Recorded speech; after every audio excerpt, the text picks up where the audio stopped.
Hello, everyone. Welcome to the Chapel of Faith Catholic Ministries. My name is Tina. If you're new here, welcome. If you're returning, welcome back. We do have platforms on Facebook, YouTube, TikTok, and Instagram. So if you're on any of those or all of those, give us a like, subscribe. It keeps our ministry relevant and going. I'm here today with our readings from the Diary of St Faustina. We do have a playlist on our YouTube channel, so if you'd like to catch up, if you're new here and you want to catch up to where we are right now, you can. If not, just follow along.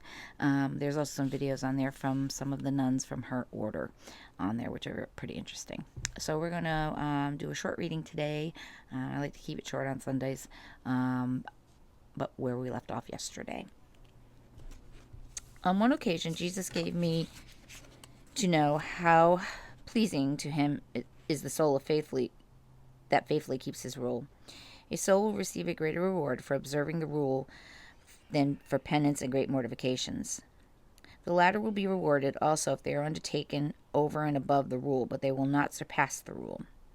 Once during an adoration, the Lord demanded that I give myself up to him as an offering by bearing a certain suffering in atonement, not only for his sins of the world in general, but specifically for transgressions committed in the house. Immediately I said, "Very good, I am ready." But Jesus gave me to see what I was going to suffer, and in one moment the whole passion unfolded itself before my eyes. Firstly, my intentions will not be recognized. There will be all kinds of suspicion and distrust, as well as various kinds of humiliation and adversities. I will not mention everything here. All these things stood before my soul's eyes like a dark storm from which lightning was ready to strike at any moment, waiting only for my consent. For a moment, my nature was frightened. Then suddenly the dinner bell rang. I left the chapel trembling and undecided, but the sacrifice was ever present before me, for I had neither decided to accept nor had I refused the Lord. I wanted to place myself completely in his will. If the Lord Jesus himself were to impose it on me, I was ready. But Jesus gave me to know that I myself was to give my free consent and accept it with full consciousness, or else it would be meaningless. Its whole power was contained in my free act before God. But at the same time, Jesus gave me to understand that the decision was completely within my power. I could do it or not do it. And I then answered immediately, "Jesus, I accept everything that you wish to send me. I trust in your goodness." At that moment, I felt that by this act I glorified God greatly, but I armed myself with patience. As soon as I left the chapel, I had an encounter with reality. I do not want to describe the details, but there was much of it as I was able to bear. I would not have been able to bear even one more drop. One morning I heard these words in my soul: "Go to Mother Michael and tell her that this thing displeases me in such and such a house."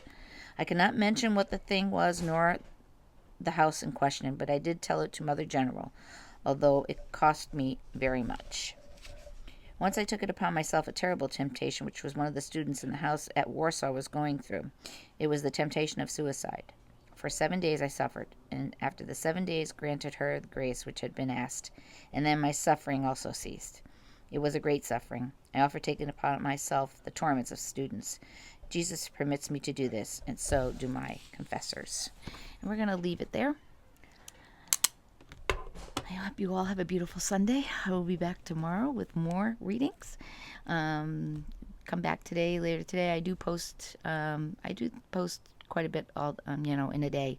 So, go back if you're new here. Check what I've been posting. There's a lot of good things. We just try to keep the faith here as much as we can. We have topics on bailing, we do weekly Bible study, and, again, in addition to our readings, and more. So, for now, God bless you all. Have a beautiful day. Be well, be kind, be safe.